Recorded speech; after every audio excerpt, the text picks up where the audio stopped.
हर सुबह वो घंटों पूजा करते थे। घर में अगरबत्ती की महक होती थी और घंटियों की आवाज़ पूरे वातावरण को पवित्र बना देती थी।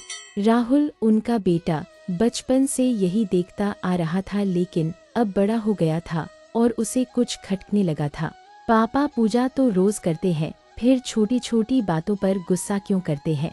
एक दिन दाल में नमक ज्यादा हो गया। पापा भड़क गए, माँ को डांटा, थाली दूर कर दी। राहुल चुप था, पर अब नहीं रह सका।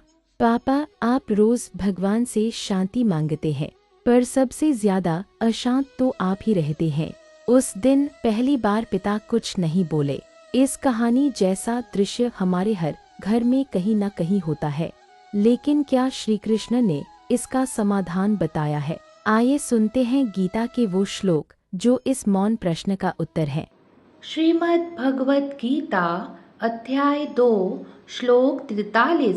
आत्मान स्वर्ग परा जन्म कर्म फल प्रदाम क्रिया विशेष बहुलाम भोगैश्वर्य गतिम प्रति। श्लोक का अर्थ कहता है, जो लोग कामनाओं से भरे होते हैं वे स्वर्ग की इच्छाएं रखते हैं और अपने कर्मों के भोग व ऐश्वर्य चाहते हैं। वे कर्म कांडों में अत्यधिक लगे रहते हैं। आइए श्लोक का भाव सुनते हैं। ऐसे लोग धर्म को केवल स्वर्ग या भोग प्राप्ति का साधन मानते हैं। वे आत्मज्ञान की ओर नहीं बढ़ पाते। साथियों, दैनिक जीवन में धर्म को केवल लाभ का साधन ना समझें। जीवन में गहराई लाएं, आत्मा की शांति खोजें। हमारे जीवन की समस्या, मैं पूजा करता हूँ ताकि मुझे धन, सुख और पद मिले। समस्या का समाधान श्री कृष्ण कहते हैं, सच्चा धर्म वह है जो तुम्हें आत्मा से जोड़ता है, केवल भौतिक लाभ नहीं देता। श्रीमद् भगवत गीता अध्याय 2 श्लोक 44। भोगैश्वर्य प्रसक्तानां दया प्रहत चेतसां व्यवसायात्मिका बुद्धिः समाधौ न विधीयते। श्लोक का अर्थ कहता है, जो लोग भोग और ऐश्वर्य में अत्यधिक आसक्त होते हैं उनकी बुद्धि आत्मा में स्थिर नहीं हो सकती।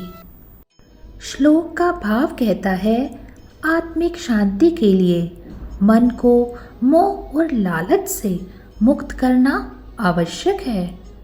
साथियों, दैनिक जीवन में जरूरत से ज़्यादा सुख सुविधाएं मन को अस्थिर बना देती हैं।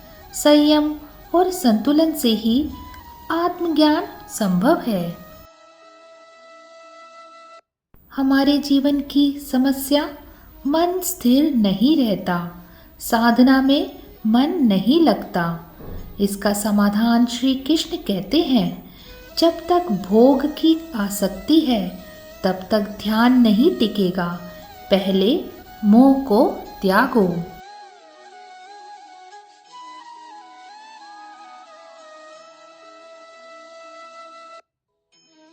श्रीमद् भगवत गीता अध्याय 2 श्लोक 45।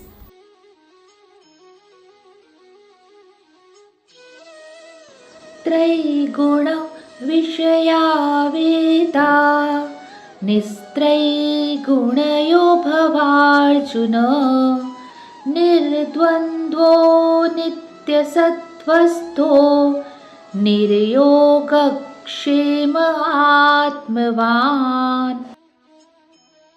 इस श्लोक के माध्यम से श्री कृष्ण कहते हैं, हे अर्जुन, वेद 3 गुणों सत, रज, तम से संबंधित है, तो इन गुणों से ऊपर उठ द्वंद्व से मुक्त हो, नित्य सत्व में स्थित हो और योग क्षेम की चिंता किए बिना आत्मवान बन।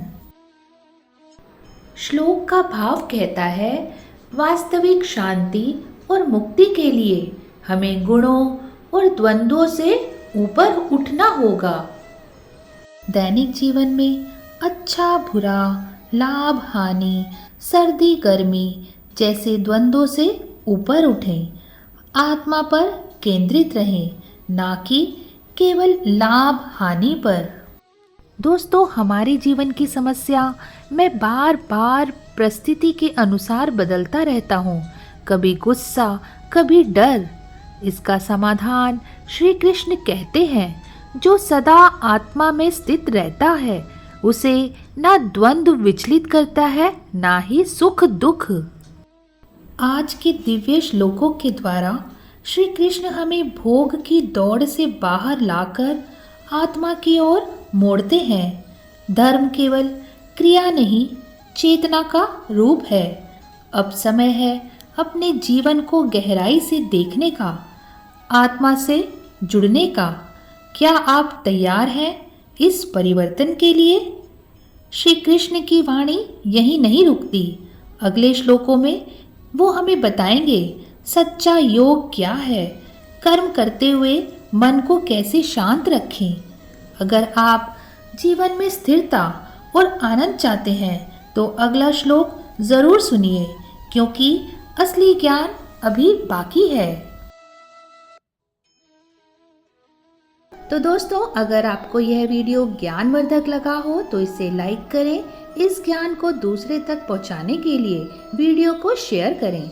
और हाँ, अगर आप गीता के इस आध्यात्मिक सफ़र में हमारे साथ बने रहना चाहते हैं तो चैनल को सब्सक्राइब करें, बेल आइकन ज़रूर दबाएं, जिससे अगले 3 श्लोकों की वीडियो आपको तुरंत मिल सके।